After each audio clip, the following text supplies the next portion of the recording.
Hi, everyone. I just wanted to take a few minutes, and I know that picture is pretty pathetic. My handwriting is not the best, but I wanted to take a few minutes and just make sure you really grasp what happened at the end of chapter 2 and the various problems from that chapter.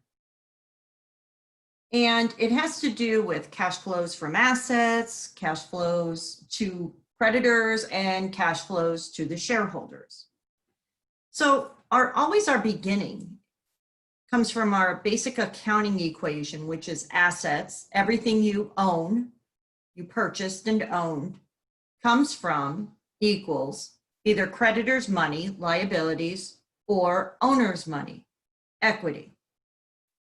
So that's where it begins. Then the very first step in our process of determining cash flows from assets or cash flows to creditors or cash flows to shareholders will come out of that basic equation. Now, what we're trying to find will depend on how much information we have and what exactly we're asked to look at. And this really is probably problem 8 of your graded problems, was a culmination of using all of these formulas to really make sure you understood how they all interact. So I'm going to start with cash flows from assets. So the very first thing that we need to determine before we can even look at cash flows from assets is how much cash we got from operations. So operating cash flow, OCF. And I think everybody was pretty good with that. It's pretty straightforward. So we're going to determine our earnings before interest and taxes, add back any depreciation because that has nothing to do with cash, and add back taxes. So that's our operating cash flow. Now, what we need to then determine is our cash flow from assets.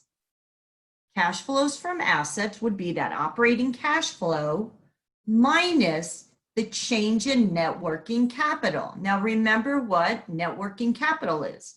Current assets minus current liabilities. So if that change is positive, it means we used more of our operating cash flows to buy more assets. So we actually subtract that positive change. We then subtract from operating cash flow, that's the money we have to buy assets, new capital spending. So if we bought anything and we used our operating cash flow, that would be what we, how we bought those assets. So what's left is your cash flow from your assets. That's what's left. And that money then is available for creditors and for shareholders. So we determine how much operating cash flow do we have in total, subtract any new purchases of assets from that because we first use operating cash flow to do that, subtract any new capital spending because that money is gone. Then we have what cash is left after we bought new assets, whether they be current or long-term. Okay. Now the next part, which was given in your problem, was, well, what part of that cash flow would be given to the shareholders? So the next thing we want to calculate is the cash flow to the shareholders. Well, what do we give to the shareholders? Well, we pay them dividends. So that's why that's a positive amount, because we're trying to figure out how much cash flow was given to the shareholders. Dividends, definitely. But we're going to subtract any amounts we received from the shareholders from issuing more equity or taking money off of them. Now, in your problem in chapter 8, there was no new equity, but if there was, we would have subtracted that. And the difference would have been the amount of cash flow from assets that was given to the shareholders. Now, if we take cash flow from assets, CFFA here, and subtract cash flow from shareholders, that will give us the cash flow to our creditors, the liability people. So when we do that, you will get how much of this cash flow from the assets went to the creditors. But what's important here is that this is just looking at the liabilities from a principal standpoint. Cash flow to creditors is really two components. It's interest, so that's the part that would be paid, cash flow to creditors. The interest is given to the creditors, and we subtract any new borrowings that were given to the company. So the difference would be the cash flow paid to the creditors. So when you're determining net new long-term debt, you determine your cash flow to your creditors equals positive interest minus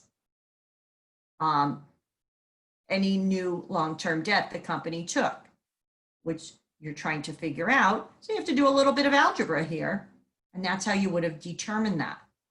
But that's how these equations all interact. Again, assets equal liabilities plus equity. So we first determine how much cash flow actually came from the assets. And we determine that by taking operating cash flow minus the change in the positive change in net working capital minus the change minus new capital spending. And then what part of that cash flow from assets was paid to the shareholders, cash flow to shareholders, and what part was paid to the creditors, cash flow to creditors. Okay, so I just wanted to make sure I reflected on that with you, and hopefully after I really wanted you to try to figure that out on your own and really keep working with it. And I think the great percentage of you did, but just to reinforce what those equations are and how they all interact.